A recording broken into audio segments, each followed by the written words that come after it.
On the evening of February 28, 1986, Sweden was not expecting history to change. Stockholm was quiet. The streets were active but unguarded. There were no barricades, no motorcades, no visible security presence. Olof Palme, the Prime Minister of Sweden, walked home from a movie theatre with his wife. He did not travel with bodyguards. He did not use an official vehicle. He moved through the city as he often did, openly, informally, without protection. This was not negligence. It was routine. For decades, Sweden had cultivated an image of safety built on trust rather than force. Political leaders were accessible. Power was visible, not fortified. Palme embodied that ideal. He was one of the most recognizable figures in the country, yet he moved through public space without separation. His presence did not trigger alarms. It did not require clearance. That night, nothing appeared unusual. The couple exited the cinema. They walked along Sveavägen, one of the city's central streets. Traffic moved normally.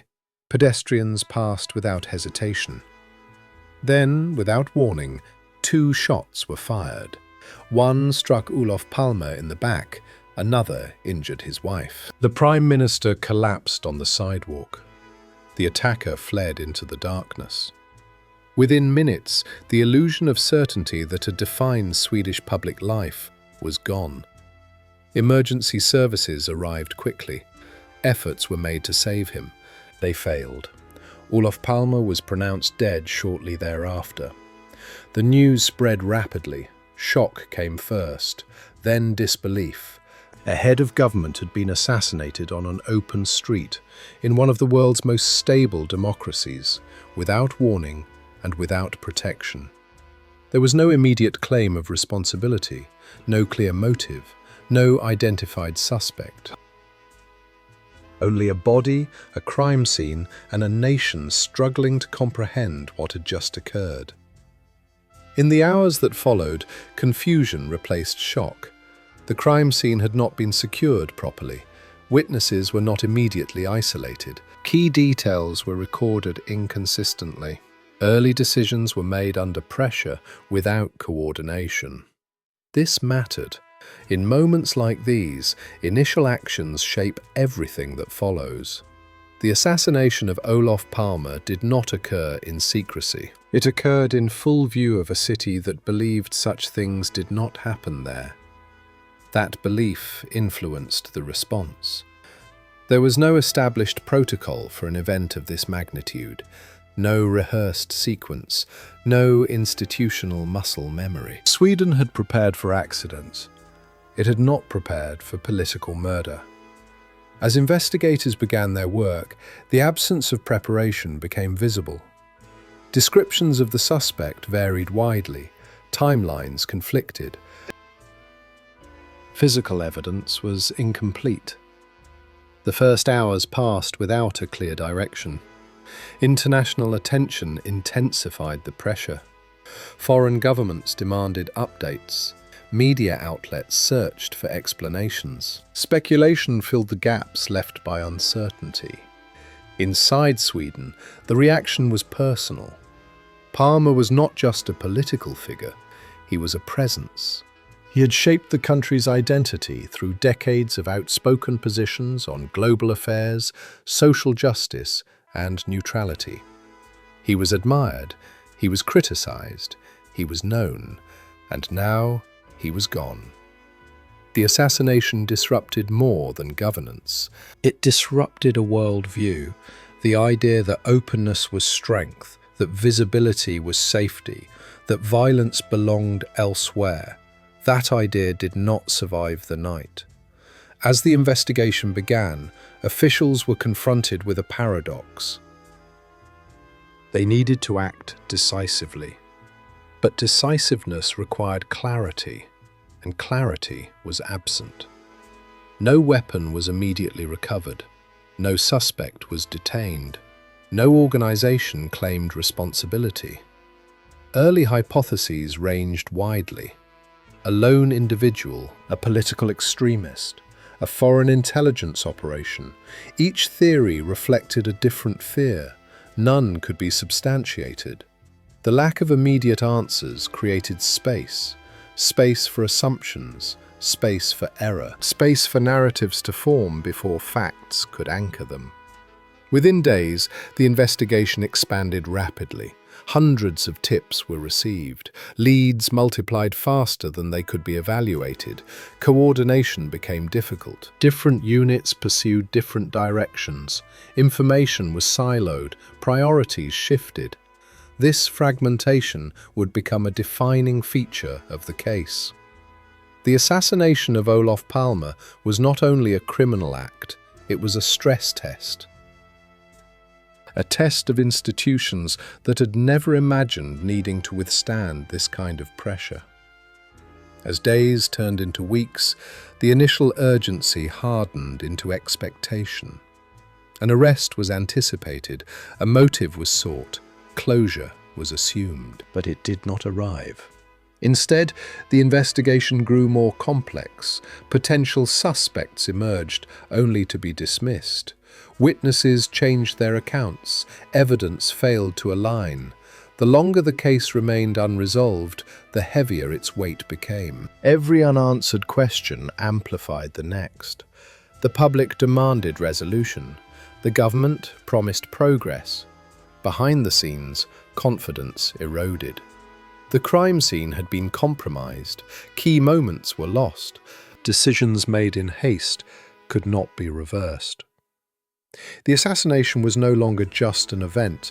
It was becoming a problem without a clear solution. The night of February 28th had ended quickly. The consequences did not.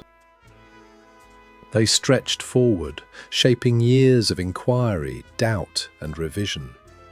From the beginning, the case resisted simplicity. It did not conform to familiar patterns. It did not yield to standard procedures. It exposed weaknesses that had never been examined because they had never been required. The murder of Olof Palme forced Sweden to confront an uncomfortable reality. Trust does not stop bullets. Openness does not prevent violence. Stability does not guarantee safety. These realizations did not arrive all at once. They accumulated slowly, alongside the growing awareness that the investigation itself was drifting. What should have been a focused effort began to spread outward. More theories, more suspects, more uncertainty. The absence of an early breakthrough changed the tone of the case. What began as a search for a killer became something else, a search for coherence. The public wanted an answer. The institutions needed one, but the structure required to produce it was already strained. The assassination of Olof Palme marked a before and after. Before, Sweden believed in a particular relationship between state and citizen. After, that relationship had to be reconsidered. The crime had occurred in seconds. The consequences would last decades. This chapter ends not with resolution, but with exposure. Exposure of vulnerability, exposure of unpreparedness, exposure of a system encountering a crisis it had never rehearsed. The next chapter begins where certainty begins to fracture. When the investigation, meant to restore order, instead begins to drift apart. And when the search for a single answer gives way to something far more unstable. Because from the moment the shots were fired, the case was no longer just about who pulled the trigger. It was about whether the truth could still be assembled at all. The morning after the assassination, Sweden woke up disoriented.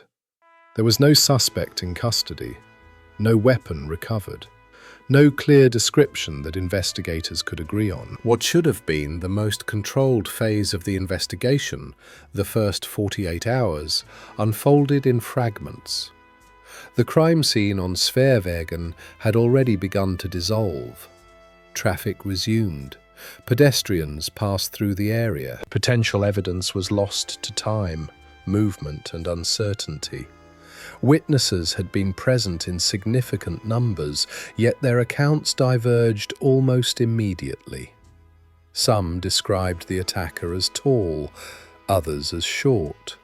Some remembered a coat, others a jacket. Some recalled a hat, others were certain there was none. Each detail contradicted the next. Instead of narrowing the picture, the investigation expanded outward. Police leadership faced pressure from every direction. The public demanded answers. The media demanded updates. The government demanded progress. In response, the investigation split. Different teams pursued different theories simultaneously, often without full coordination. There was no single narrative guiding the work. There was urgency, but no center.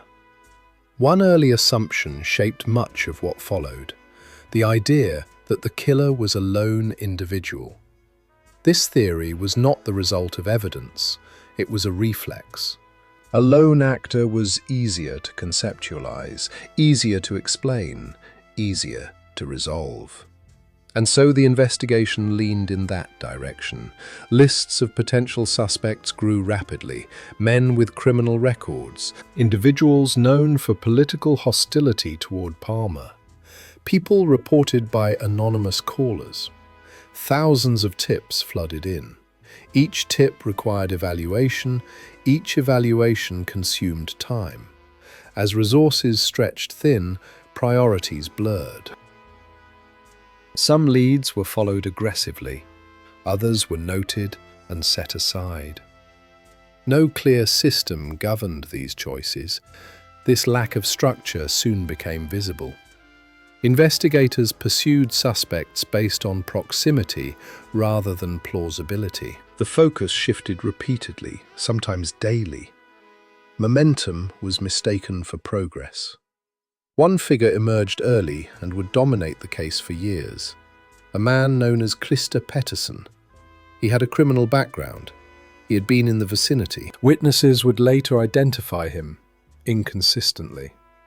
His name provided something the investigation desperately needed: a direction.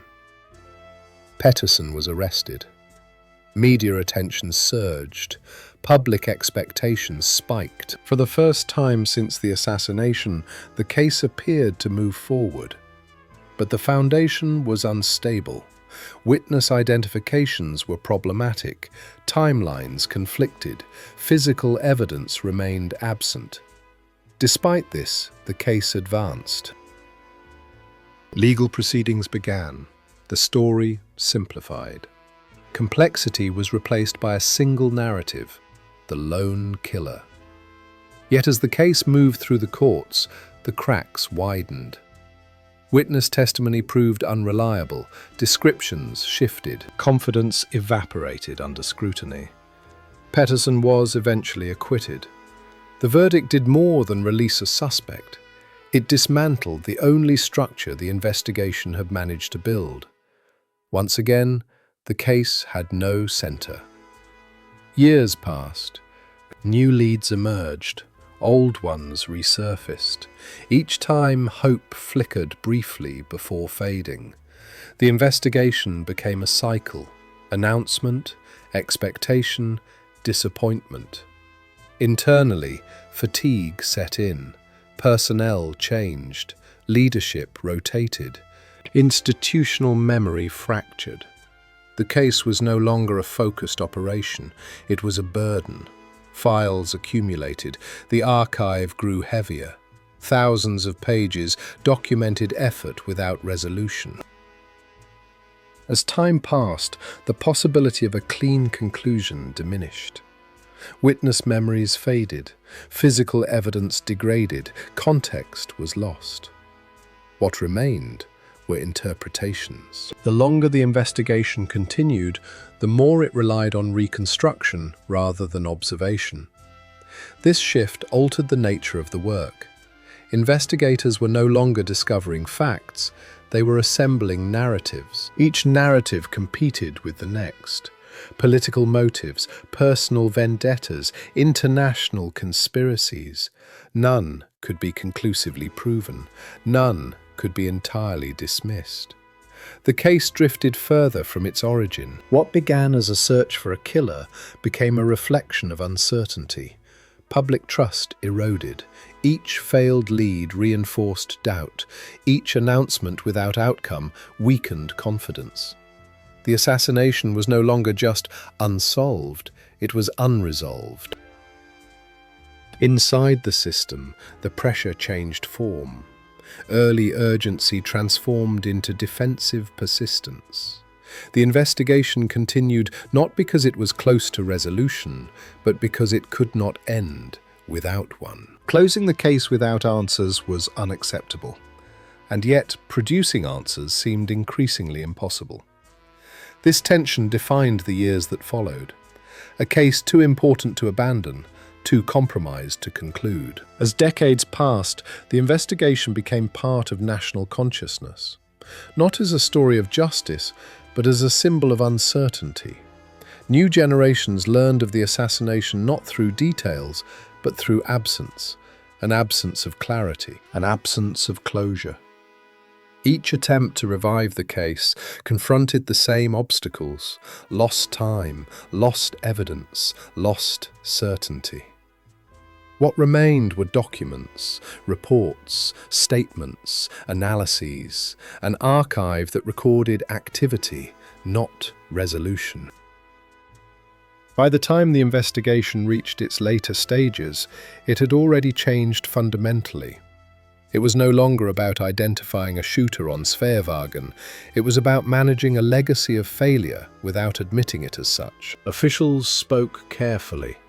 Progress was framed cautiously. Language softened. Certainty was avoided. The case existed in a suspended state, not open, not closed. This state would persist for decades.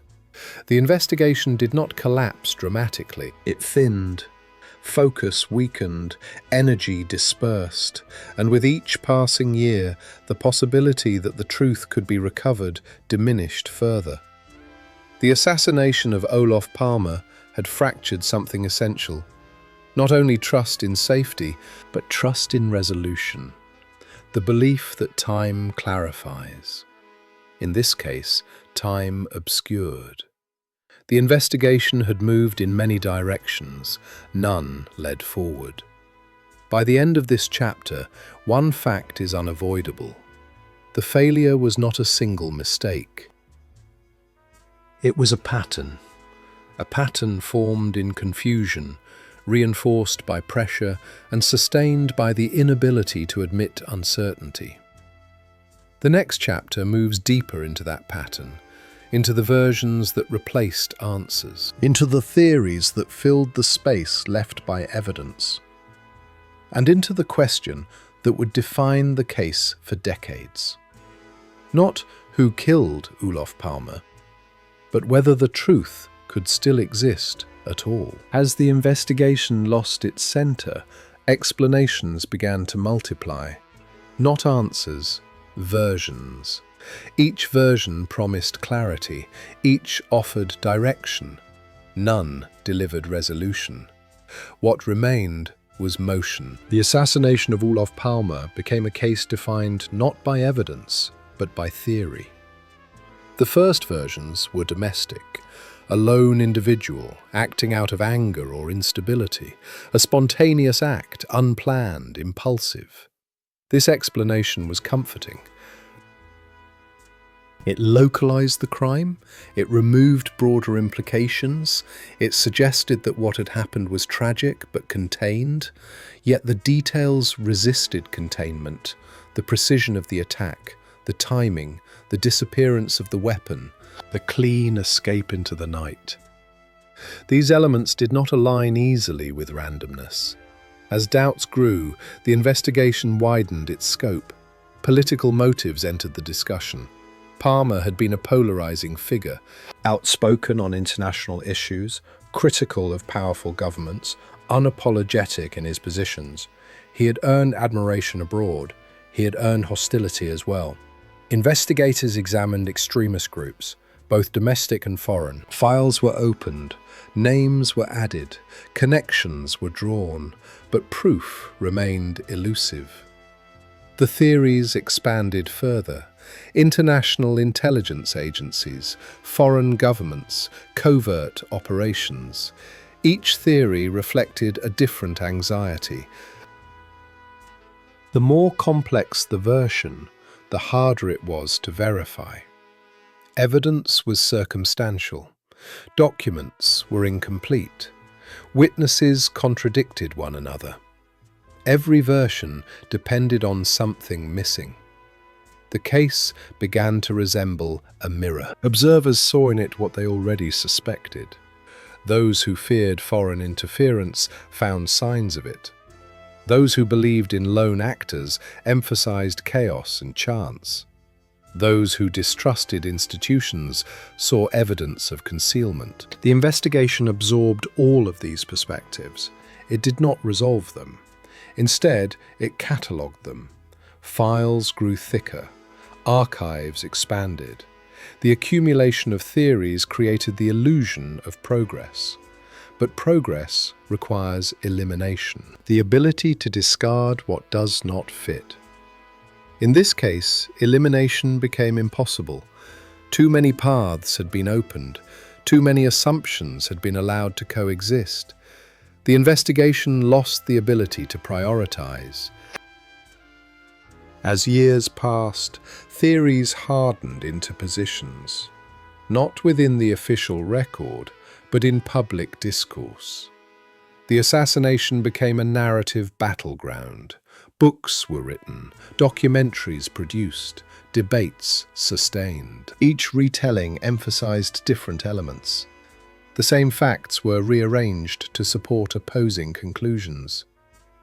The official investigation struggled to remain authoritative. Every new announcement was met with skepticism. Each new suspect announcement reopened old wounds. The public no longer expected truth. It expected another version. This expectation altered the investigation's role. It was no longer restoring trust. It was managing doubt. Officials became cautious. Language softened. Statements avoided certainty. The case could no longer afford to be wrong again. That caution slowed momentum further. Leads were evaluated conservatively, conclusions deferred. The fear of error became as powerful as the desire for resolution. Internally, investigators faced an impossible task. They were expected to solve a crime whose foundational moments had already been compromised. Lost evidence could not be recovered. Contradictory testimony could not be reconciled. Time had done what violence had begun. It fractured coherence. The longer the case remained open, the more it transformed. It ceased to be a criminal investigation in the traditional sense. It became an exercise in historical reconstruction. Reconstruction relies on interpretation. Interpretation invites disagreement. Disagreement sustains uncertainty. This cycle fed itself. Each new theory justified the next. The absence of resolution validated continued speculation. The archive grew, but clarity did not. At a certain point, the question shifted, not officially, but implicitly. The question was no longer how to solve the case. It was how to live with it unsolved. This shift did not happen overnight. It emerged gradually through tone and posture. Investigators spoke less about answers and more about process. Officials emphasized effort over outcome. The language of inevitability appeared. Complex, challenging, unprecedented.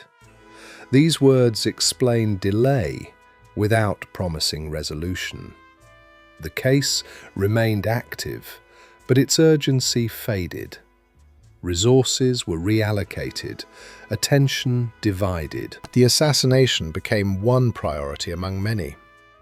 This dilution was subtle. No announcement marked it. It happened through routine, through meetings postponed, through leads revisited without expectation. The theories remained. They circulated freely. But the investigation no longer chased them with the same intensity. The gap between public fascination and institutional commitment widened. The case lived on in conversation, not in action. What endured was uncertainty. Uncertainty about motive, uncertainty about method, uncertainty about responsibility. This uncertainty was not accidental. It was the natural result of fragmentation. When an investigation follows too many paths, it eventually stops moving. The assassination of Olof Palme had reached that point. The truth, whatever it was, had been surrounded by too much noise. Too many interpretations, too many competing explanations. The signal was lost. This chapter does not argue that one theory is correct. It shows how the presence of many theories can function as absence. Absence of focus, absence of direction, absence of conclusion. The investigation had not failed outright. It had dissolved into possibilities rather than answers, into narratives rather than facts. The next chapter turns to what happens when an investigation reaches that state, when decades pass, when urgency expires. When the question becomes not how to solve the case, but how to close it. Because eventually, even uncertainty must be managed. And when management replaces inquiry, the archive takes on a different purpose. Not to uncover truth, but to contain the lack of it. That is where the case of Olof Palme would eventually arrive. And that is where the record begins to change its tone. When the investigation entered its later years, it no longer resembled the response to an emergency. It resembled maintenance. The assassination of Olof Palme had become a permanent feature of the Swedish institutional landscape. A case that could not be solved, but could not be abandoned. The language surrounding it changed accordingly. Officials spoke of complexity rather than urgency, of volume rather than direction, of history rather than action. By this stage, the investigation had accumulated tens of thousands of pages, witness statements, internal reports, analytical summaries. The archive was vast, and yet the size of the archive did not translate into clarity. It produced the opposite. Every new review began by acknowledging what could no longer be recovered. Lost evidence, faded memories, early procedural mistakes. These acknowledgements were framed as context, not as failures. They explained why progress was difficult. They did not explain why it had stalled. Over time, the investigation became increasingly retrospective. Rather than uncovering new information, it reassessed old material. Statements were reread, timelines reconstructed, decisions from the first days were re-examined. This process had limits. Re-evaluation cannot replace evidence. At best, it can reveal inconsistencies. At worst, it amplifies uncertainty. The Palme case existed between those extremes. Each reassessment confirmed how much had been lost in the initial response. The unsecured crime scene, the delayed witness handling, the absence of a recovered weapon. These factors were no longer disputed. They were accepted as irreversible conditions. Acceptance marked a turning point. Once mistakes are accepted as permanent, the scope of inquiry narrows. The question shifts from what happened to what can still be said. This shift influenced how later findings were presented. Reports avoided definitive language. Conclusions were conditional. Recommendations focused on future prevention rather than past accountability. The investigation was no longer seeking to reconstruct a moment in time. It was documenting its own persistence. This self-referential quality became increasingly visible. Reports referenced earlier reports. Summaries cited previous summaries. The archive began to speak to itself. In this environment, the distinction between investigation and record blurred. The process of inquiry became its own justification. The case remained open because it had always been open. Closing it without resolution carried risk. Risk to credibility, risk to public trust, risk to institutional image. And so the investigation continued, not forward, sideways.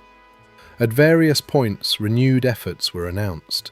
Special task forces were formed. Resources were temporarily increased. Each initiative was framed as a fresh start.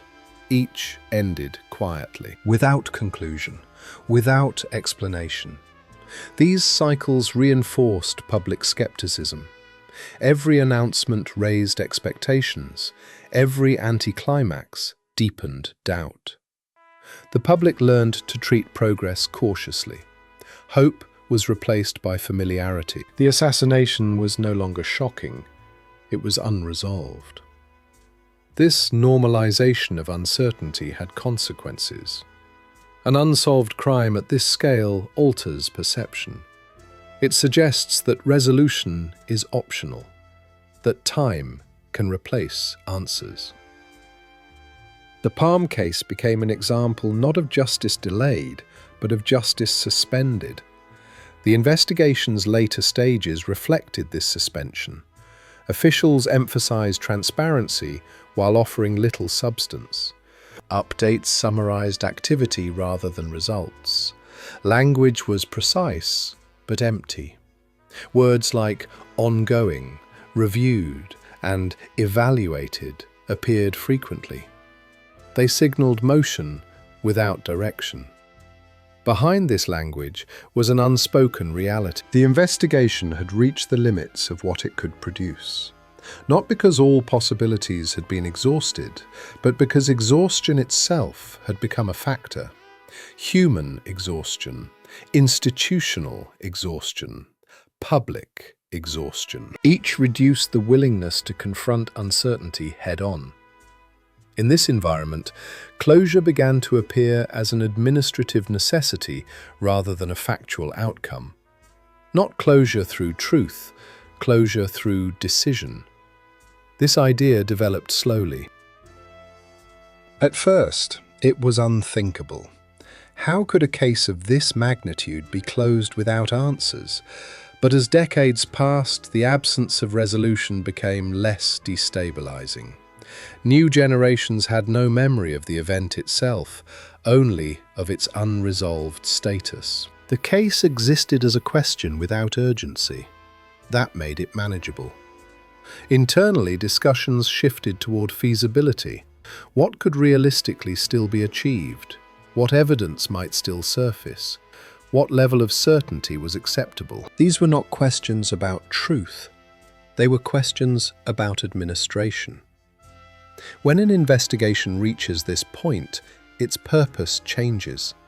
It is no longer about discovery, it is about containment. Containing uncertainty, containing expectation, containing reputational damage. The archive reflects this change clearly. Later documents are cautious, restrained, and procedural. They avoid dramatic claims. They avoid new theories. They focus on process. Process provides safety. As long as procedures are followed, outcomes can be deferred. Deferral became the default. The case was neither solved nor abandoned. It was managed. This management extended to public communication. Officials emphasized respect for the victim and his family. They acknowledged public interest. They reaffirmed commitment. But commitment without progress has a limited lifespan. Eventually, the question could no longer be postponed. Not who killed Olof Palme, but what to do with a case that had become inseparable from uncertainty itself. The investigation had produced an archive too large to ignore and too incoherent to resolve. At that point, the only remaining decision was not about evidence, it was about conclusion. Not a factual conclusion, an institutional one. The fourth chapter ends at the moment when that decision begins to take shape. When the possibility of closing the case without definitive answers becomes not only conceivable, but practical. And when the archive, once a tool for discovery, becomes something else, a record of effort, a justification for silence, a way to say that everything possible has been done, even if nothing final has been found. The next chapter follows that transformation, into the moment when the case is finally closed, and into the consequences of choosing closure over certainty. Because some endings are not the result of truth emerging. They are the result of time running out. When the announcement finally came, it did not feel like an ending. It felt administrative. Decades after the shots on Sveavägen, Swedish authorities declared the investigation closed. Not solved, closed. The distinction mattered. The case was not concluded because the truth had been established beyond doubt. It was concluded because the system had reached its limit. The explanation presented was careful, restrained, and conditional. Investigators named a suspect who could no longer respond. A man who had died years earlier. No trial, no cross-examination, no verdict in a courtroom. The conclusion relied on probability rather than proof. It was framed as the most plausible explanation remaining, not certainty, plausibility. This choice reflected the reality of what the investigation had become. Too much time had passed. Too many moments were unrecoverable. Too many early failures could not be undone. The archive could no longer support discovery. It could only support decision. The decision to close the case was presented as transparency.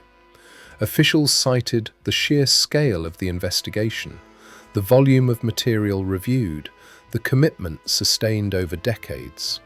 They emphasized effort. Effort became evidence. The implication was subtle. If so much had been done, then whatever conclusion remained must be sufficient. The archive, in this framing, did not fail. It exhausted itself. This exhaustion carried institutional relief. An open case of this magnitude was a permanent vulnerability. It invited doubt. It symbolized unfinished business. Closing it restored balance, not by answering questions, but by removing them from active consideration. The public reaction was divided. Some welcomed the closure, others questioned it immediately. Families of victims, journalists, and observers noted the same unresolved issues that had persisted for years. The absence of a weapon, the inconsistencies in witness accounts, the early procedural errors. These concerns were acknowledged, but not addressed. The official response was final. Nothing more could be done. This statement marked the true end of the investigation. Not because all avenues had been explored, but because further exploration was deemed unproductive.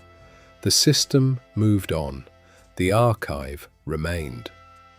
In its final form, the Palme archive is not a story of discovery. It is a story of accumulation. Pages layered over pages, theories recorded without resolution, effort documented without conclusion. It shows how an investigation can become too large to solve and too important to abandon, how momentum can replace direction, how persistence can substitute for progress. Most importantly, it shows how closure can be achieved without certainty. This does not imply deception, it implies prioritization. Institutions prioritize stability. They prioritize finality. They prioritize the ability to declare an outcome. Uncertainty threatens these priorities. Left unresolved, it erodes confidence. Closing the case restored institutional coherence, even as factual coherence remained elusive. The assassination of Olof Palme left a permanent mark on Sweden. Security practices changed, political culture shifted. The assumption of safety was replaced by caution. These changes did not require a solved case, they required an event. The system adapted. In that sense, the investigation's outcome mattered less than its existence. The decades-long search demonstrated commitment. The closure demonstrated control. What remains unaddressed is the cost of that control. When a case ends without certainty, ambiguity does not disappear. It is archived. Archived ambiguity becomes part of history. Future generations inherit it not as a problem to solve, but as a condition to accept. The Palme case now exists in that state. It is referenced, summarized, and contextualized, rarely questioned in depth. The archive allows this transition. Once a case is closed, access narrows, attention fades, urgency dissolves. The unanswered questions remain, but they no longer demand response. This is how unresolved truth becomes normalized. The final lesson of this case is not about guilt or innocence, it is about process, about how systems respond to events they cannot fully explain. They investigate, they document, they persist, and when persistence no longer yields answers, they decide. That decision is framed as conclusion, not because it reveals truth, but because it restores order. The assassination of Olof Palme did not end on Sveavägen. It ended decades later, in an office, with a statement. A statement that said enough had been done, that nothing more could be learned, that the case was closed. The archive disagrees quietly. It holds contradictions. It preserves doubt. It records absence as thoroughly as presence. But archives do not speak on their own. They require attention. Once attention moves elsewhere, the archive becomes static, a monument to effort rather than understanding. This is where the story settles, not with clarity, not with certainty, but with an ending chosen because time demanded one. The file is closed. The questions remain. And somewhere between them lies the truth that can no longer be reached, not because it does not exist, but because the moment to assemble it has passed. This is not a failure unique to this case. It is a pattern. When truth depends on time and time is lost, closure becomes a substitute. The assassination of Olof Palme entered history that way, not solved, not forgotten, contained. And that containment, more than any answer, is what the archive ultimately records.